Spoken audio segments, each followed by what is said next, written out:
Hey Scott, how are you doing today? Thanks for taking some time to come talk to me. Jordan, it's so exciting to be on your show. I've had a chance to listen to the Ann Griffin episode, the Robert Bendetti episode. You're just rocking and rolling for a new podcaster. Congrats. I appreciate it. I've listened to a few of yours as well. Some of my favorite comedians have been on there, some old and some new. So I love what you're doing. Like I said in this podcast, we pretty much go from the beginning. And you had a pretty early start in your career as far as owning your own businesses. First one at 17. What were you doing before that? Have you ever had a job before you opened up your first business, or how did that work? Yeah, I come from kind of a poor, broken family and started working young. I was much like Robert said, I was mowing lawns early on, babysitting a lot. I think my first real job for somebody else was I delivered newspapers for the San Francisco Chronicle in the Bay Area back in, I was living in Fremont, California at the time. And I got to tell you, on Sunday, that's a big ass paper. But that was, I think, my first job working outside of like babysitting and mowing lawns. Okay, so working on the weekends, that's pretty good ethic, especially as a kid. Oh, I was And you doing said all, oh, no, I was doing all week, but the Sunday paper was a killer. But that is the big one. Yeah. yeah, no, I fitted around. I was able to get my paper route done before school, and it was a good training for work ethic. But after that, I was my first kind of like real job. I was a pizza cook. I worked for Straw Hat Pizza back in the day, and used to make pizza. I was working with a bunch of old Vietnam vets, and they taught me a lot. And I was probably 15 and was working at a pizza parlor. But back then, pizza parlors weren't like family friendly; they were bars. So there was quite an education going on. But so after being paid by the San Francisco Chronicle, my first paid like go to work kind of job was pizza. Okay. And it sounds like, you saying you're growing up poor, you knew that you were going to have to make your own money in this world. There's no, silver spoon or any set course like family business you're going to get into. At a young age, you knew that you were going to have to make it out there on your own. Yeah, I think I was born with the plastic spoon and it had holes in it. There you go. All right. but All right. but you just learn that it's part of your life. You're going to be working hard. I worked pizza all the way through my high school years for a brief time, and the reason I'm telling the story is it leads to my first business. I was working night maintenance at a small motel, the kind of motel that after you stay in, you should leave and shower immediately, Jordan. Okay. Bed bugs and everything. I was fixing toilets and TVs and helping people that damaged things. I buffed the floors, I cleaned the bathrooms, I did everything at this small motel. But I was 16 at the time, early 17, and I would hide from the boss by hanging out in the bar, which I wasn't old enough to be in. And I overheard two guys at the bar talking shop and having drinks, and one of them was saying he was making good money on the weekends striping parking lots, which is painting the lines in a parking lot. And Okay. so Yeah. I listened intently, and I thought, crap, that's something I could do. So I quit my job at the motel, and I researched. I went and talked to a couple of people that did striping, big companies, but I asked them what they charged and where they got the work and what how to do it. People love talking about their work, so I learned a lot. But I didn't have any money because I was poor. But a buddy of mine had $500, and I convinced him to buy a paint machine that could paint the lines. So me and him formed a partnership, and the company was getting started. And then we realized we had paint, we had a paint machine. We didn't have any way to get to the job sites. We weren't Okay. really thinking ahead. And so we had another high school buddy who had a van. And we said, hey, you want to be a partner in this business? You have the van, we have the paint machine. I'll be the salesman. And we formed A&A Restripe, and we restriped parking lots at $1 a line. That was my first company. And how did you go about getting your first client? I'm sure a lot of people would be interested in knowing that. Well, I've got kind of a gregarious personality. My friends don't. They were willing to do the labor if I did the sales. So I just started going door to door in businesses and saying, hey, I own A&A Restripe. We'll paint your parking lot. You've got 10 lines. It'll be $10. We're talking about really small businesses. And that kind of got us started. But I had some pretty good success as a salesman. We did all the Safeway stores in Northern California and went all the way up around the state. I made a deal with McDonald's. We did all the McDonald's parking lots in Northern California. And on that contract, I arranged not only $1 per line, but we got free food at every McDonald's that we did work at. And when you're 17, that's like the holy grail. We were eating crap day and night. Yeah, that's like double pay. And are Yeah. you in school at this point, or are you doing this part time, or how's it working? It started off when I was just graduating, but I was weaning out of high school. I wasn't a great student. Unlike Ann Griffin and Robert Bendetti, I never went to college. I did successfully complete 3 units in sex ed, but that was about it. Fair enough. I like that. Yeah, I So was early not a on, college bound.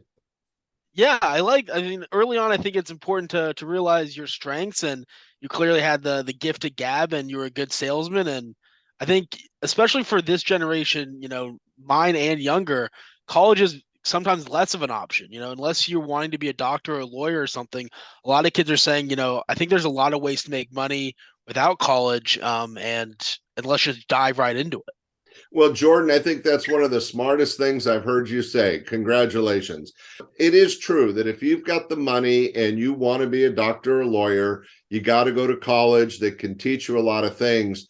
But many, many people go to college and just throw away 2 or 4 years of their life because then they end up doing something else totally. They don't use any of their college and it was just a big waste. I didn't go to college because I couldn't afford it. It wasn't like a choice. I just went straight into the work world. But I've told my children, my grandchildren, my godchildren, everybody that's come behind me that look, if you want to do a certain thing and college is going to make a difference, go to college. But if you have an interest in this over here and that's all you want to do, just go do it. And if you don't like it, you can go back to college later. I mean, my wife went back and got her degree when she was 40, and now she uses that degree in her current job, but she didn't, she made that choice at a very late stage. I think that's a good point as well. I think, a lot of people do go to college right after high school because that is the path.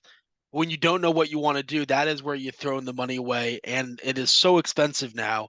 If you took a year or two and worked hard and realized maybe there is a passion that you have, then college has more of a purpose and you pay attention a bit more and you choose the classes that you think will, actually benefit you than, just kind of going right after high school like a lot of people do. So I commend you. I mean, it's a tougher path and you're a pretty successful guy. And, I think it's good for the younger listeners to understand that you don't always have to go right into college after high school, especially when you're, already have your own business, AA Striping. Was that because back in the day the phone books went by alphabet and you thought AA was the right move? Okay. Yeah, Um, exactly. We went by A&A, so we were first in the phone book. That was so smart of you to figure that out because nobody even knows what a phone book is anymore, Jordan. But the other of thing you course. said that was important was that you have to have a passion for something. Now, I didn't have a passion for painting lines in a parking lot, but it was a job and I was good with people and I was learning how to be a salesman. But I at that point I had a passion to make money and I was willing to do whatever work. I mean, I was doing night maintenance at a motel, so I had pretty low standards. So starting my own business was a way of taking control of my own future. And that first company was the worst. The first wasn't the worst. First of over 12 companies I've started, but it was a great learning experience. And that company Excellent. is still operating today. Okay, you sold it to someone else, or and the operation grew, or how did that work? Well, I told you the three high school buddies, two high school buddies and me that ran the company. One of them never went to college, stayed doing the company, and then he had his kids help him, and now his kids run it, and he's retired. But A&A Restripe is still out there making a living for people. That's fantastic. Hopefully they're charging more than $1 a stripe now, but Yeah, I think yeah. that's I'm, great. I'm sure costs have changed, and we did grow. I mean, we started off just painting lines, but we actually ended up doing some construction type work. We were laying asphalt and putting in stuff. The company grew, especially after I left it. It grew, and it's a bigger entity now than it was when 50 years ago. But it was a great learning lesson. My next company was Sounds Good Music. This is going to sound funny to the young people, but I was spinning records. Records are about 18 inches of plastic, and you spin them and you can hear music. You get like 5 or 6 songs on each one. Yeah. So we were spinning records before disco, and then we were there for the disco craze, and we were playing in nightclubs and weddings and schools, and it was a portable music presentation. We did a lot of weddings, and that was called Sounds Good Music. And same thing, three guys. I was the salesman. One guy had a van, and we bought the equipment. We went around and did all these parties, and then I sold out of that, and that company is still going.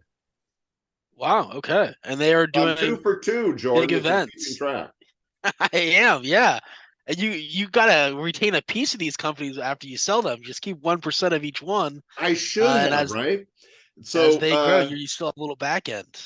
well, just like your other interviewees, I'm working up towards my work life. After the music thing, I kind of accidentally ended up. I told you I was good with commercial door to door sales. I ended up working for a life insurance company called Combined Insurance, where they sold policies for $2,500 and $5,000, and they paid out if you fell out of a plane on a Tuesday and landed in a certain kind of pine tree. It was Oh wow. it was a pretty flaky system, but I will tell you they brainwashed me into being a really good salesman. They brainwashed you into thinking that every time no solicitors, that meant you come in but nobody else can, or employees only means you're welcome to come in. And so I was able to go door to door with fervor and try to sell these little dinky life insurance policies. And you want to know something weird? I absolutely hated it, but I was really successful at it. I was probably 19, 20 years old at the time. And when you're that age, you don't think you're ever going to die. So trying to sell something you didn't believe in is so hard. But I was good at it. I just didn't like it. Was part of the reason because you're working for someone else again, or is it just because you didn't believe in the product? Jordan, you're very sharp. I think that's exactly it. All of a sudden, I went from being self employed to working for somebody, and that was not my cup of tea. In fact, the overall moral of the story is that in my early life, I would get fired from many, many jobs because I always thought I knew how to do something better than the people that were my bosses. And that, of course, wasn't true. That was arrogance. But when I worked for myself and I was putting out energy for myself, there was a lot more fulfillment and I was more energized. Okay, so the life insurance didn't last too long. What was the next move? Well, this was the exciting one, Jordan, and I'm so glad we got here. I was about 23 years old, so fast forward a couple of years, and I was on vacation in Los Angeles with my then girlfriend, soon to be wife, soon to be ex-wife.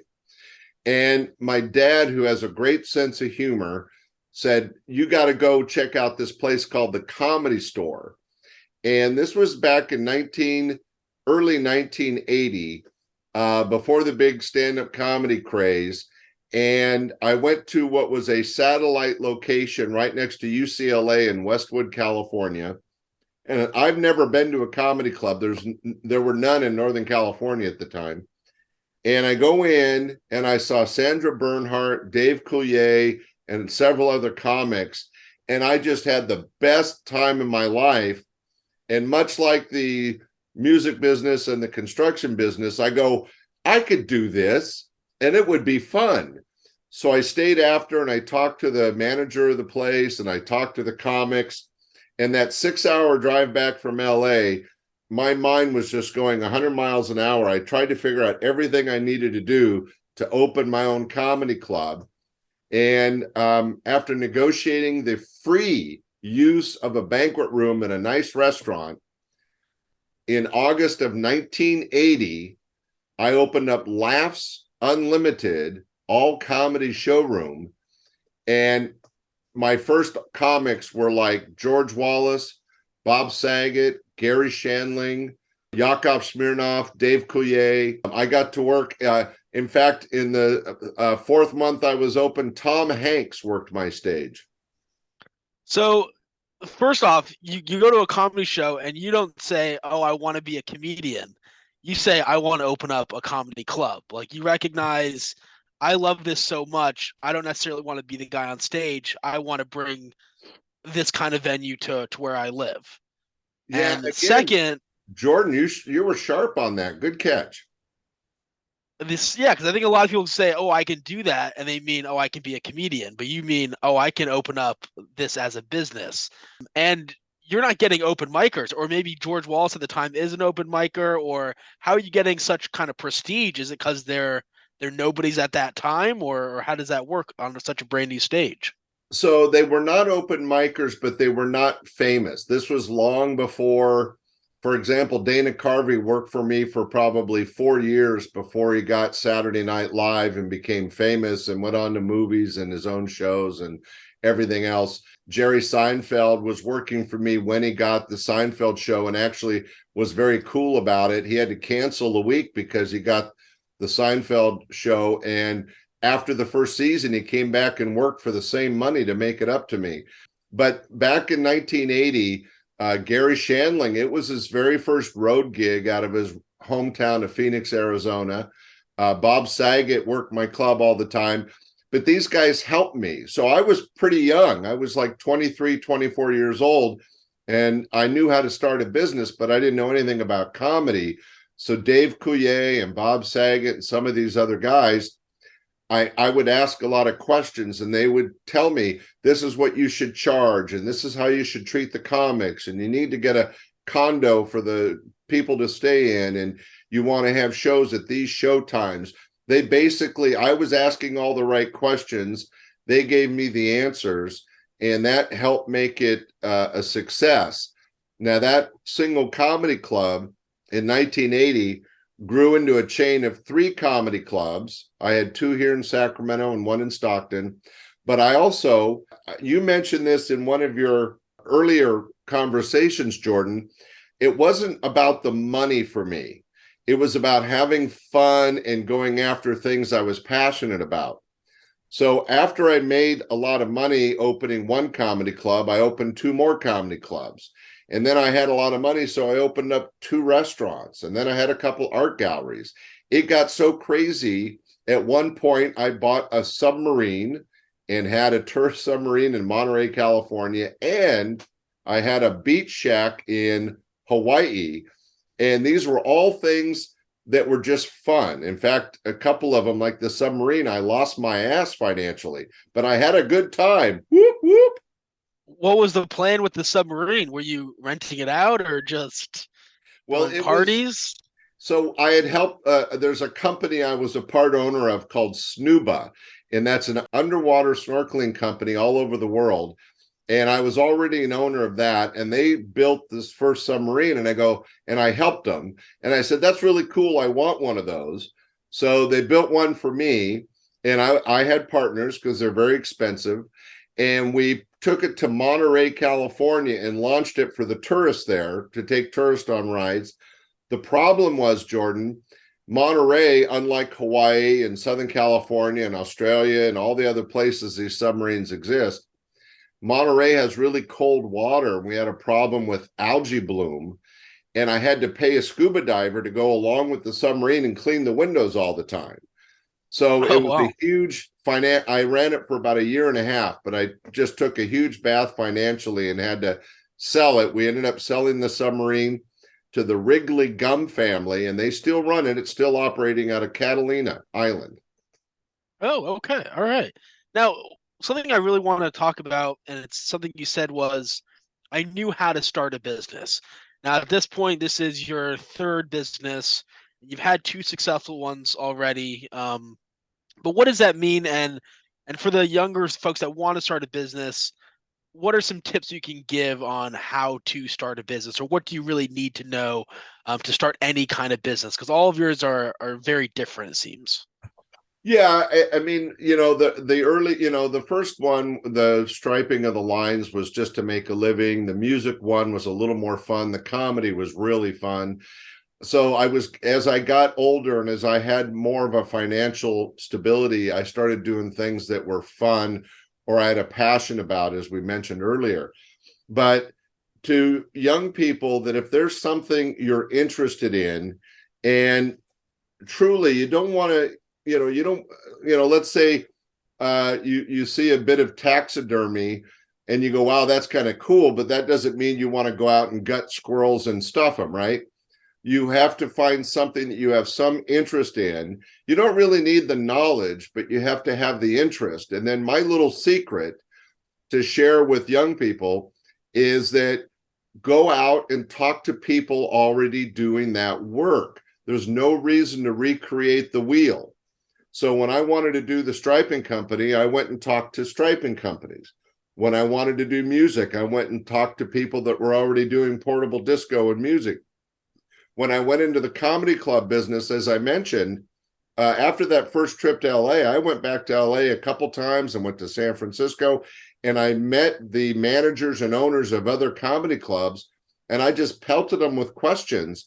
And everybody loves to talk about their business and their life, and people share quality information.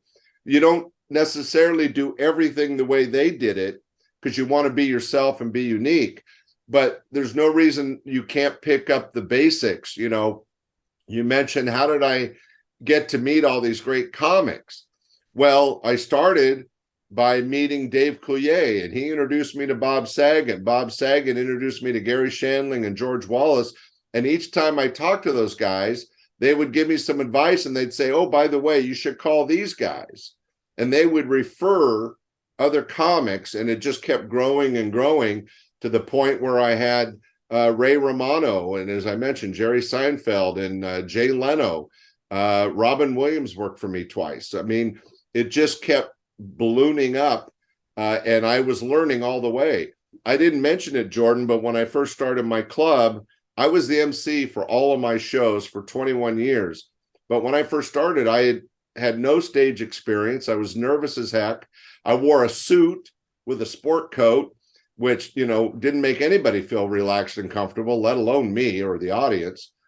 But I learned how to be an MC. I learned how to get comfortable with the audience, let them be comfortable with me. And 21 years later, I probably had more stage time than any of the comics I booked. Fair enough. That makes a lot of sense. So I think, yeah, a big takeaway for the listeners is to just go and talk to people that are already doing it. I know now there's YouTube and Facebook groups that you can kind of go that way, but also just calling up some of these businesses and just saying, hey, maybe not, hey, I'm looking to get into the exact same business, but just asking questions. How much are you charging? Or, what kind of clients are you getting?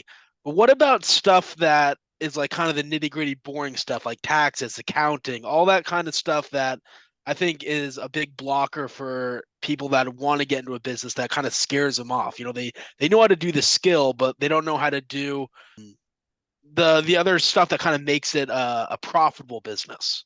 And to make it a legitimate business. A lot of people, I spent the last 20 years in the insurance business, and people want to go open up a restaurant or a business, and they don't think about the overhead of staff or the overhead of insurance and security and your phone systems and your computer systems.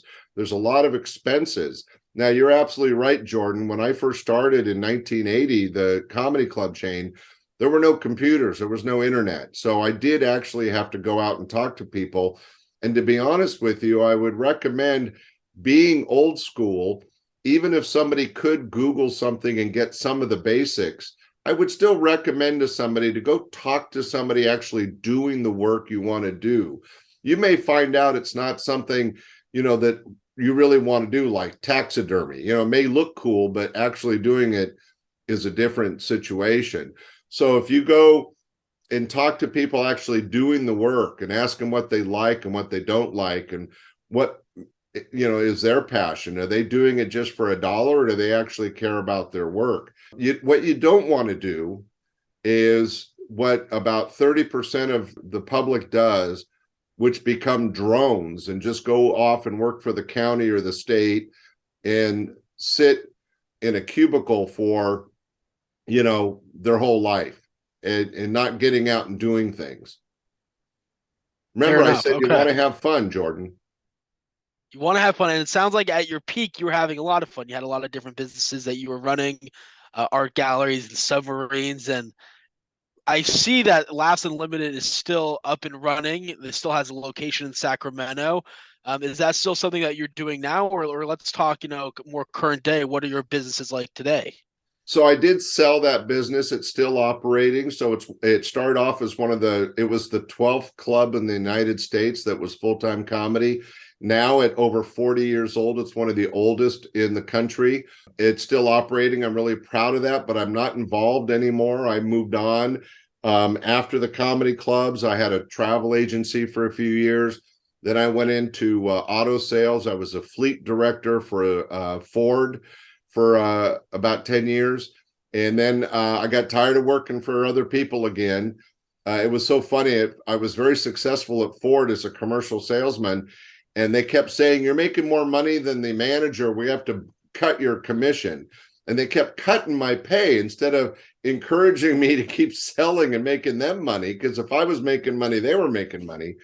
It was really crazy. So I got tired of working for other people again. And I went into the insurance business because I like giving good customer service. I'm good at sales, and I would be my own boss, but I worked for Farmers Insurance. So I had a big company behind me, but at Farmers, everybody's independent. So, I took my skills that I developed at a young age of talking to people, communicating, selling, and offering good customer service. And over the years, developed it and developed it and developed it so that when it came to my final retirement business of owning an insurance agency and a brokerage where I had employees and a nice office and blah, blah, blah, I had all the skills already under my belt. Okay. And that is your retirement business. That's something you're still running now. I do see you have a couple other avenues. I see, you have your own podcast. You have a couple books that you've written. You're still doing quite a bit. Is the insurance still up and running, or is that? No, it's still up and running, but I sold it a year and a half ago. I stayed on as a consultant I'm still a consultant for the company, for the guy that bought me out, but I moved on. I'm semi-retired now. And in my retirement state, I wanted to get back to the really fun life of comedy. And so I've got these podcasts where I'm sharing 40 years of comedy entertainment in a podcast called Stand Up Comedy, Your Host and MC, which was how I was introduced for 100 years. Hey, ladies and gentlemen, here's your host and MC, Scott Edwards. Excellent. Okay. Yeah, the podcast is great. You have tons of episodes with a lot of great comedians on there. And on your website, you got a couple other, avenues where I see revenue maybe coming in. You have an online course. Tell us a little bit about the online comedy course. The online comedy course was based on a book I wrote called Be a Stand-Up Comic or Just Look Like One. And it is a opportunity to learn from me and other professionals what it takes to be a professional stand-up comic. If you were interested in the industry, you could take that course or get my recent book, which is out on Amazon, called 20 Questions Answered About Being a Stand-Up Comic. And between that book or my course, if you were interested in stand-up comedy, you could learn the basics and what it takes to make a living doing comedy. Okay.